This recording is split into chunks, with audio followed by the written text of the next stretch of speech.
समस्त सिरसा वासियों को, हरियाणा वासियों को और देशवासियों को दीपावली की बहुत बहुत शुभकामनाएं। और हमारी संस्कृति जो है वो त्योहारों की है, और आप देखना कि एक के बाद एक जो है वो त्योहार, हम चाहे भैया दूज की बात करें, गोवर्धन पूजा की बात करें, विश्वकर्मा डे की बात करें, सभी एक के बाद एक त्योहार जो है वो आ रहे हैं। तो सबके लिए मैं आप सबको बहुत बहुत शुभकामनाएं देती हूँ। और आज जो है 1 नवंबर है, तो उसमें क्योंकि आज हरियाणा दिवस है, तो हरियाणा दिवस की भी सभी को बहुत बहुत शुभकामनाएं।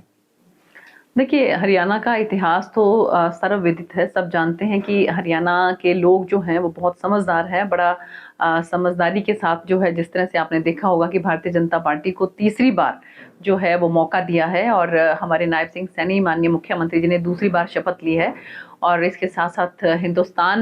में जो भी राजनीतिक परिदृश्य रहता है, वही जो है वो हरियाणा में भी रहता है। तीसरी बार जो है माननीय प्रधानमंत्री नरेंद्र मोदी जी के नेतृत्व में जो है वो भारत में सरकार बनी है, उसी तरीके से हरियाणा में भी सरकार बनी है। तो मैं इस बात के लिए भी सभी समस्त जो है हरियाणा वासियों को बहुत बहुत बधाई देती हूँ कि भारतीय जनता पार्टी की सरकार तीसरी बार जो है वो हरियाणा में बनी है। तमाम तरह के मैम आरोप भी लग रहे हैं, ईवीएम को लेकर कांग्रेस सवाल उठा रही है, चुनाव आयोग के पास भी गए हैं, आपको क्या? देखिए, ऐसा है कि अगर ईवीएम का अगर वो दोषारोपण कर रहे हैं, तो फिर मुझे बताएं कि रतिया में हम क्यों नहीं जीत सके। देखिए, जहां पर जो है अगर परिणाम उनके अनुरूप आते हैं तो वहां पर वो कुछ नहीं बोलते हैं, लेकिन जहां पर उनके अनुरूप नहीं आते हैं, उनके प्रतिकूल रहते हैं, तो वहां पर वो इस तरह की टिप्पणी करते हैं। ये मुझे लगता है कि इस तरह की बार बार इस तरह की बात करना जो है वो हरियाणा के मतदाताओं का अपमान करना है। जिस भी राज्य के अंदर जो है अगर भारतीय जनता पार्टी की सरकार बन जाती है, तो वो ईवीएम पर सवाल उठाना शुरू कर देते हैं। तो इसका मतलब यही है कि वो मतदाता के ऊपर विश्वास नहीं करते हैं, और अगर उनके अनुरूप जो है वो रिजल्ट्स नहीं आते हैं, तो मतदाताओं को वो कटघरे में खड़ा करते हैं और ईवीएम के ऊपर दोषारोपण करते हैं। आपको क्या लगता है कि आपसी जो खींचतान और आपसी कुमारी शैलजा मैम को लेकर भी कई अपशब्द उनके बोले गए, उसके बाद वो एक बार वो चुप बैठ गई घर पे, उसके बाद फिर राहुल गांधी ने मनाने की कोशिश की, तो कहीं ना कहीं आपसी फूट ही इनका कारण है कांग्रेस का? देखिए, इस बात की समीक्षा मुझे लगता है कि उन लोगों को करनी चाहिए। और हम भी जो है अपने परिणाम जो है हमारे जो आए हैं, हम भी उनकी समीक्षा कर रहे हैं कि हम लोग सिरसा लोकसभा की अगर मैं बात करूं, तो यहाँ पर हम उस तरह के परिणाम क्यों नहीं दे पाए जिस तरह के हम बाकी के हरियाणा के क्षेत्र में देकर आए हैं। तो हम लोग भी इस बात की समीक्षा करेंगे, और उन लोगों को भी समीक्षा करनी चाहिए कि क्या कारण रहे कि लगातार तीसरी बार जो है हरियाणा के मतदाताओं ने उनको नकार दिया है। कांग्रेस नेताओं का दावा है कि बीजेपी ने विधानसभा चुनाव को लेकर कम से कम 20 सीटों पर गड़बड़ी की है, जिसका नतीजा है कि कांग्रेस 37 पर रहेगी और बीजेपी 48 पर पहुंच गई।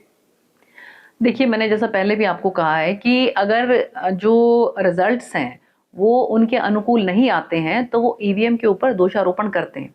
और जब स्टार्टिंग में आपने देखा होगा कि जब रुझान आने शुरू हुए थे, तो उसमें कांग्रेस पार्टी अब दिखा रहे थे, तो उन लोगों ने तो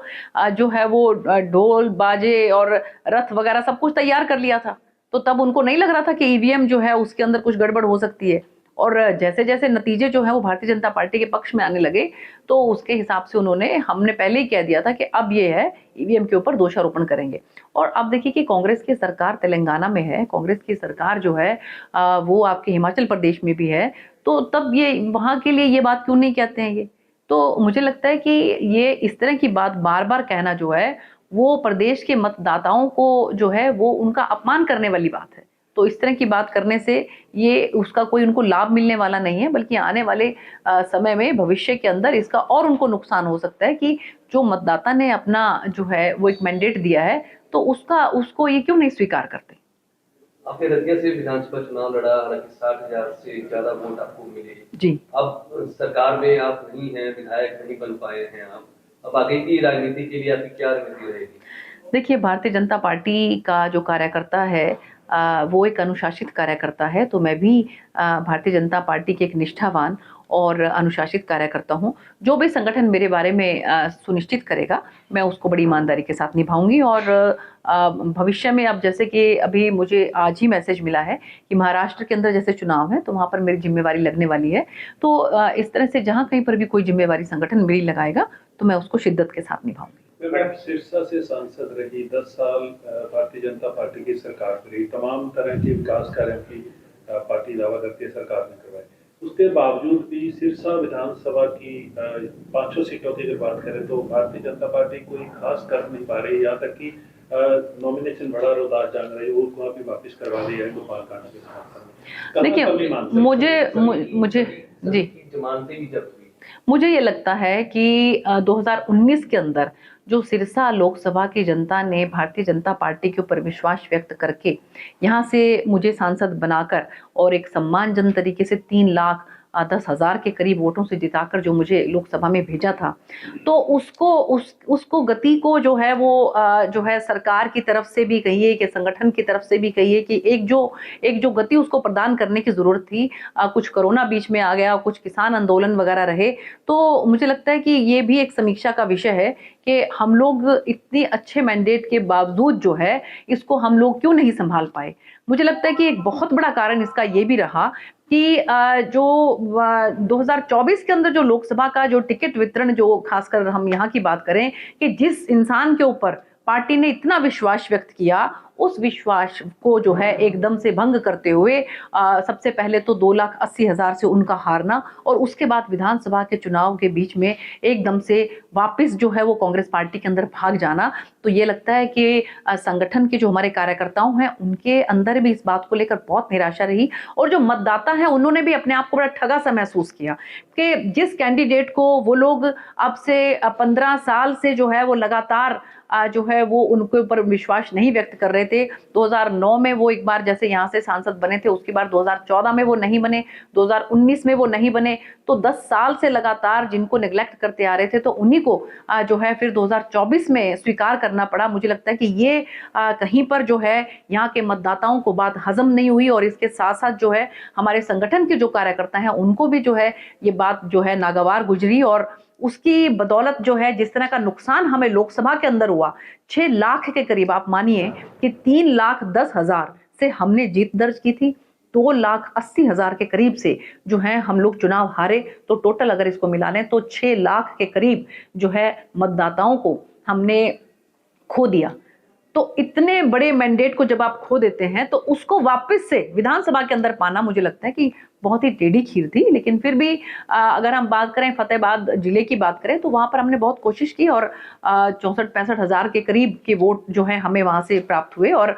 टोहाना के अंदर भी हमें काफी अच्छा जो है मैंडेट मिला और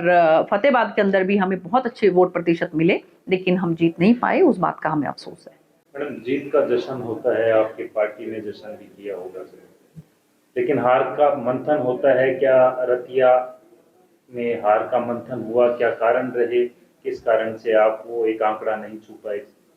बिल्कुल, देखिए रतिया के अंदर भी मंथन जो है वो हो भी रहा है और जो हमने जो है अगर हम देखें इसकी जो समीक्षा की तो मुझे जहां तक लगता है कि सबसे पहले जो वहां के विधायक हैं उन्होंने जिस तरह की पहले से ही एक रूपरेखा तैयार कर दी, टिकट मिलने से पहले ही उन्होंने जो हमारे जिला अध्यक्ष हैं, जो हमारे संगठन के लोग हैं, वहाँ की जो सरपंच एसोसिएशन थी, इसके साथ साथ वो खुद मिलकर उन्होंने एक बैठक करके और उसके अंदर ये लिखित के अंदर निर्णय पास कर दिया कि अगर यहाँ से या तो जिला अध्यक्ष को या के उनको अगर टिकट मिलेगी तो ठीक है, अगर इन दोनों में से किसी को टिकट नहीं मिलेगी तो वो विरोध करेंगे। तो विरोध की लहर उन्होंने वहां से जो शुरू की और उसके बाद जब टिकट मुझे मिला तो सबसे पहले जो है उन्होंने सभी सरपंच एसोसिएशन के साथ मिलकर जो है भारतीय जनता पार्टी को छोड़कर कांग्रेस पार्टी का दामन थामा और उसके बाद जो आप देखिए कि जो हमारे संगठन के एक जो मंडल अध्यक्ष हैं वो काफी समय तक चुपचाप जो है वो सारी गतिविधियों को नोटिस करते रहे और जैसे ही इलेक्शन के 2-3 दिन रह गए तो वो भी जो है